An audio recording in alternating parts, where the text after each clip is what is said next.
mental state through your physical state. So like Tony Robbins says, and I agree, if you're in your head, you're dead, at least when it comes to generating the maximum positive mental state. The best and quickest way to get out of bad mood or bad mental state, ironically, is by changing your physical state. It's not something I recognized until the last couple of years. In fact, I'd go as far to say that at least 50% of your mental state is defined by your physical state, if not 75%. Okay?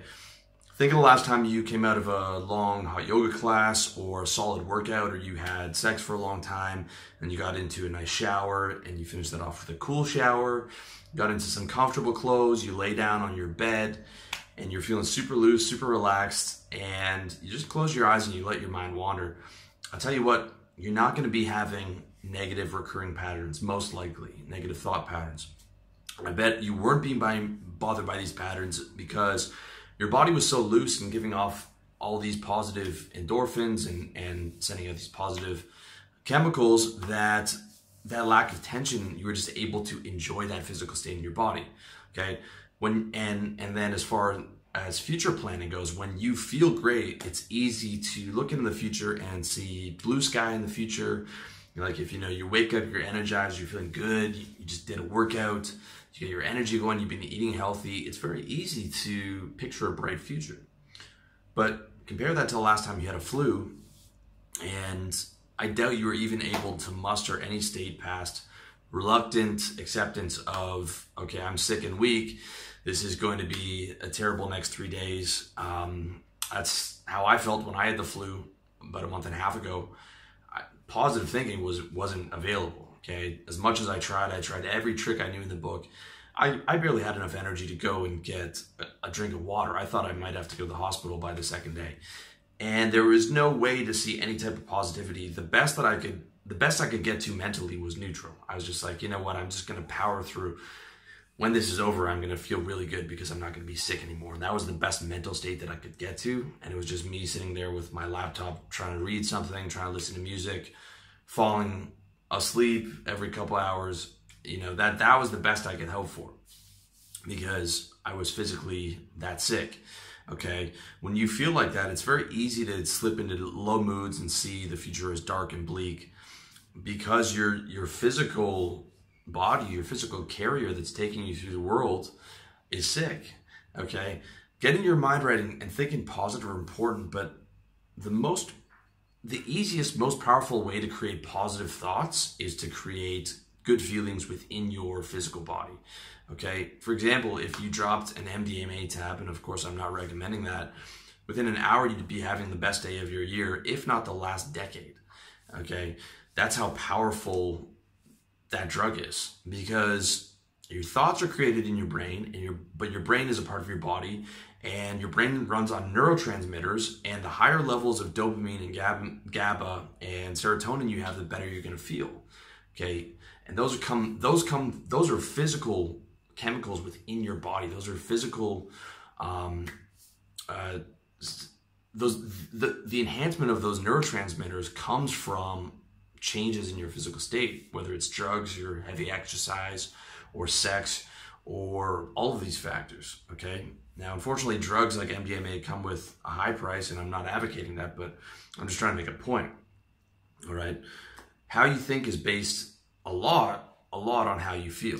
Okay. And how you feel is 100% in the brain, and your brain is your feelings, your mood comes from these neurotransmitters, and physical pain in your body, the way your brain interprets that is a warning sign, right? Your brain, it's very hard for your brain to allow you to be happy when there's physical pain in your body.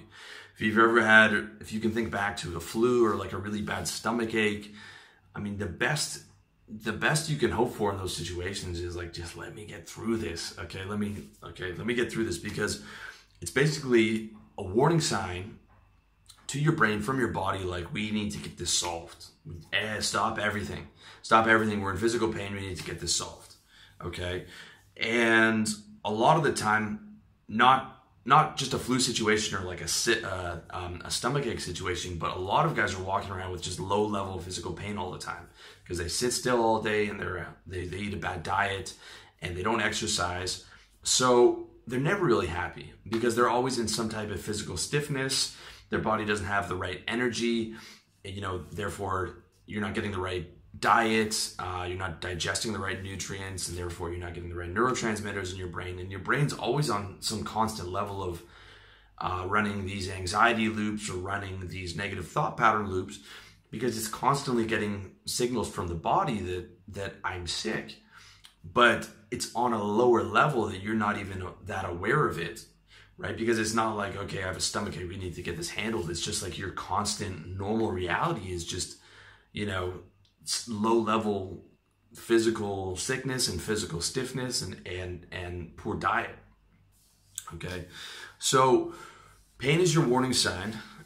Your natural states should be like a child, ideally. Okay, I'm not saying that's not my natural state right now, but that's what I'm working towards. I'm working towards getting that happy state back from where I was 7, where I was just happy to wake up, happy to go see my friends at school, just happy to walk home because I'm feeling physically good. Okay, you know, then when you feel physically good, it's very easy for your mind to let your body.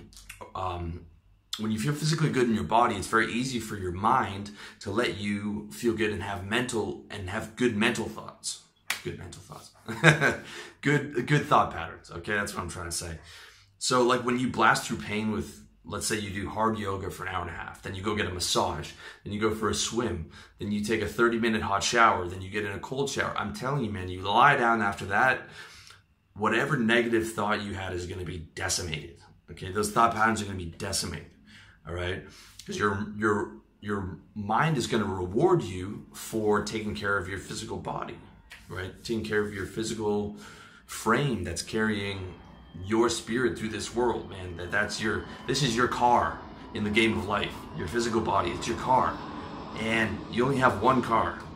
And not taking care of your body is like having one car for life and just gunning the engine and leaving it on and doing no maintenance on it, and then expecting it to be able to drive smoothly and get you from point A to point B. So it's very important to understand. Your mind rewards you with good thoughts when you take care of your physical body. So as far as actual changes go, these are the 4 best quick state changes that I know. An hour and a half of hot yoga. Just go to a hot yoga class. If you've never been, you're going to get your ass kicked like never before. Go to an hour and a half of hot yoga. It's a real serious workout. Okay, you're gonna feel terrific after that, though, I guarantee you. Do 45 minutes of low to mid intensity on the elliptical. By 25 minutes, you're gonna start to get the runner's high, and then by about 37 minutes, you're gonna start to get that second runner's high. So you get 2 of them, and you want to push it relatively hard, but not too hard to where you're feeling nauseous. I used to push the cardio way too hard, and I would always get off the bike feeling sick. And then on the drive home, I'd be sick, and it was like, it wouldn't be like an hour later. It would be like an hour later until I'm actually feeling good again, and I'm not nauseous. So don't push it too hard, but, you know, low to mid intensity for like 45 minutes is good. The next thing is 30-minute hot shower followed by 4.5 minutes of cold shower followed by 30 seconds of 4.5 minutes of cool shower followed by 30 seconds of fucking ice cold shower. All right. I can't get an ice cold shower here in Thailand, but back in Canada during the winter when I used to take one of those bad boys, oh man, that will knock the negativity out of your head in an instant. And you can do, if you're suffering from depression, you can do 4 or 5 of those bad boys in a day. That gets you like 30 minutes, 40 minutes of mental clarity. But that is that's serious business. Like, you got to really talk yourself into getting into that shower. You know, that 30 seconds or minute of cold shower is serious business. And the last thing for quick state change that I know is an hour of tantric or karetsa style sex, where you don't ejaculate.